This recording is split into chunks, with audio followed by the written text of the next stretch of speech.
Greetings to all.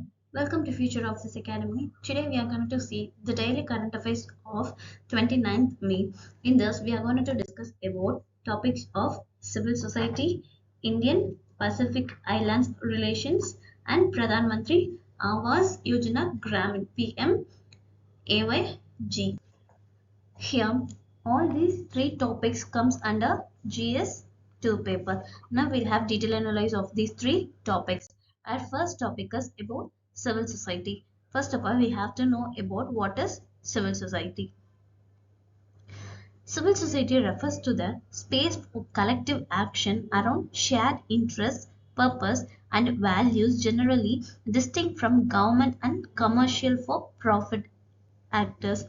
Civil society includes charities, development, NGOs, community groups, women's organizations, faith-based organizations, professional associations, trade unions, social movements, coalitions, and advocacy groups. The term became popular in political and economic discussions in the period of 1980s.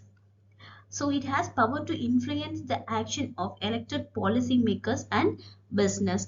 We have a brief history in our civil society according in India. India has had a long tradition of voluntary services rooted in concepts of dhamma, which is a duty, and dan, which is giving. These were the part of the teachings across all religious sections, encouraging people to help others in need. Voluntary contribution in the country took shape through and social and religious movements for serving others. It also have given a rise of many organizations such as Brahmo Samaj in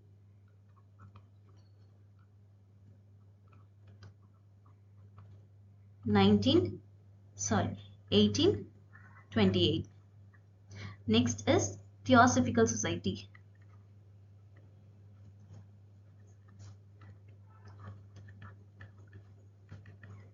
In the year 1879. Next, Ramakrishna Mission.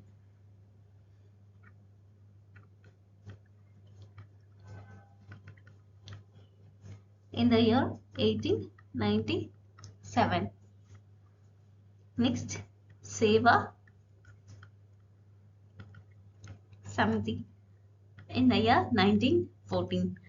So these are some of the organizations made according to the civil society. The most powerful civil society movements in Indian history which were led by citizens were Swadeshi movement, which held in 1905. So Chipko movement saw people protesting against deforestation by hugging trees to stop them from being cut.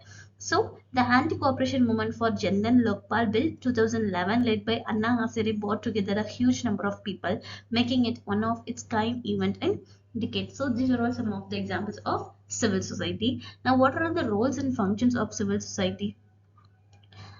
It is a service provider, also an advocate campaigner, it is a watchdog, also it is a building active citizenship, participating in global governance, also supporting other organizations in research, in the capacity building and in networking, also the drafting policy action plans and legislation it takes place.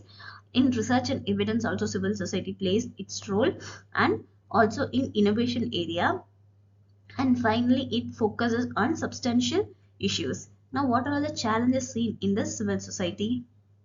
Civil society is governed by a complex legal and regulatory framework. They face multiple challenges like including transparency and legitimacy, with respect to the level of information expected of them and the degree of scrutiny they have, the subject to specifically around funding. This issue is exacerbated by tightening of regulations. A high portion of financial sources are external grants and donations. This increases the dependency of organizations and often questions the sustainability. That is also more competition within civil society now. So that's all from the topic of civil society. Our next topic is Indian Pacific Island relations. Under this, we are going to see how the relationships between India and Pacific Islands have been maintained. What are the Pacific Islands and FIPC? What is about it and importance of their relationship? We are going to see under this topic. So the relationship between India and the Pacific Island countries is very important to the Indian government.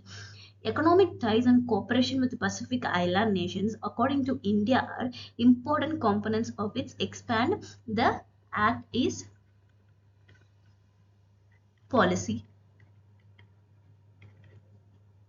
India and Fiji, a nation with a sizable population of Indian descent, have a long history of collaboration and strong ties.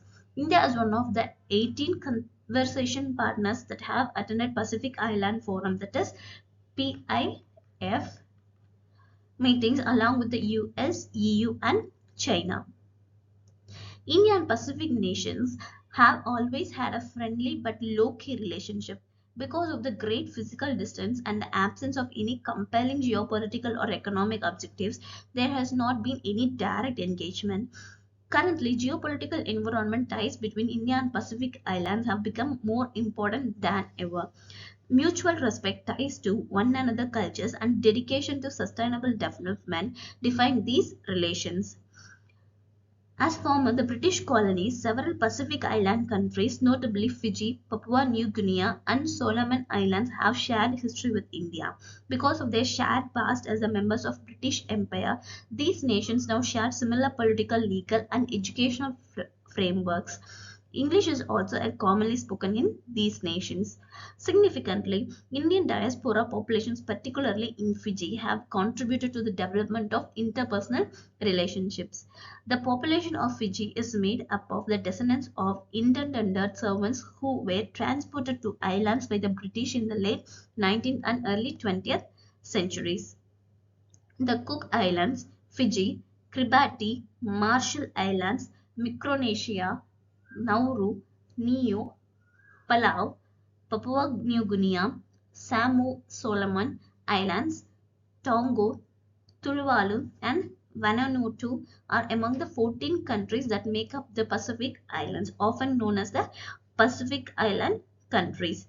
These Pacific Island countries are rich in cultural and natural beauty despite facing particular difficulties, including climate change and water constraints.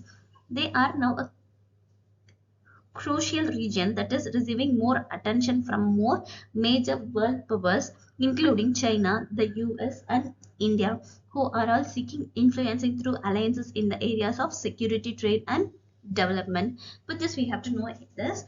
What is FIPIC? And the FIPIC is Forum for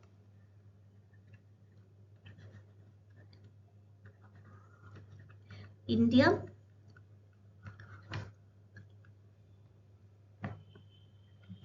Pacific Islands Cooperation.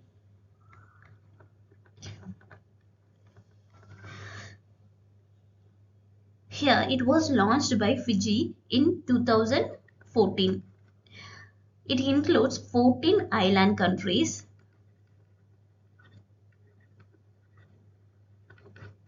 such as Cook Islands, Fiji, Kiribati, Marshall Islands, Micronesia, Nauru, New Palau, Papua New Guinea, Samoa, Solomon Islands, Tonga, Tuvalu, and Vanuatu. So, India focus has largely been on the Indian Ocean, where it has sought to play a major role and protect its strategic and commercial interests. This initiative marks a serious effort to expand India's engagement in the Pacific region. India had offered some major assistance projects through this FIPIC. Also, India unveiled a 12-point action plan during the third Forum for Indian Pacific Islands Cooperation Summit, such as healthcare infrastructure development,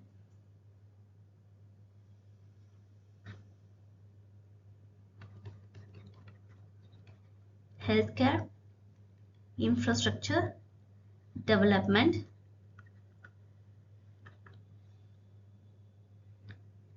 next regional IT and cyber security training,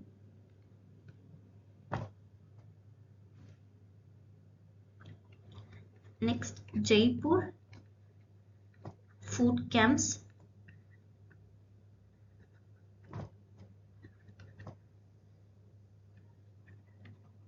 solar projects,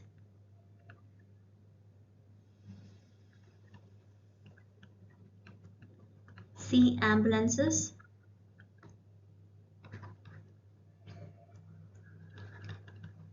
dialysis units,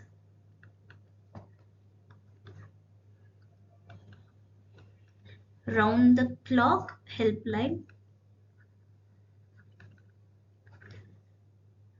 So these are all some of the cooperation summits done between India and Pacific Islands. Now, what are the importance of Indian Pacific Islands relations? The Pacific Island countries are relatively small in land area and distant from India, may have large exclusive economic zones and offer promising possibilities for fruitful cooperation. The Act East Policy of India, the Indo-Pacific Vision, and the Forum of India-Pacific Islands Cooperation contribute to the strategic importance of this partnership. India's presence might function as the counterbalance to China's influence, which is also quite active in this area. In their efforts to counter China's expanding influence, can benefit from closer connections with the Pacific Islands. The Pacific Islands can provide considerable economic potential, notably in industries like healthcare, information technology, renewable energy, and infrastructure development. India's Indo-Pacific Ocean initiatives launched in 2019 draws on the cooperation mechanism to focus on 7 pillars which include maritime security, marine ecology, marine resources. This aligns well with the Pacific Islanders' goal to create a sustainable blue economy in this region. Now, what are all the island nations? Indian partnership can be fruitful in numerous ways. India has multilateral fora like the UN and COP26 has been leading the conversation on climate change and its repercussions on low-income countries. India can become a key player in the Blue Pacific 2050 strategy along with the partners like Australia to boost sustainable growth in the region. Pacific Islands are the hub of natural and mineral resources, while New Delhi has diversified its investments and aid with the previously one limited to Papua New Guinea and Fiji. It is yet to identify the full potential of its trade relationship with the other island countries. So that's all from Indian Pacific Island relationships. Our next topic is about Pradhan Mantri Awas Yojana Gramin, that is PMAYJ. Under this, we are going to see what is about this Pradhan Mantri Awas Yojana and their salient features are going to be discussed. Now, what is this Pradhan Mantri Awas Yojana? The Indira Awas Yojana started in 1996. Indira Awas Yojana. It addressed the housing needs in rural areas. Certain gaps were identified, that is lack of transparency in selection of beneficiaries, low quality houses, weak monitoring, and all those things in a CAG in 2014. To address these gaps in the rural housing program and in a view of government's commitment to provide housing for all by 2022, it has been restructured into a PMAYG. So it was introduced in 1st April 2016. It aims at providing a pucca house with the basic amenities to all householders and those households living in kacha and dilapidated houses by 2022. The immediate objective is to cover 1 crore households living in kucha houses to dilapidated houses in 3 years from 2016 to 17 to 2018 to 2019. Now, what are the salient features of this scheme is the minimum size of the house has been increased to 25 square meter. So, from 20 square meter to with a hygienic cooking space, the unit assistance has been increased too.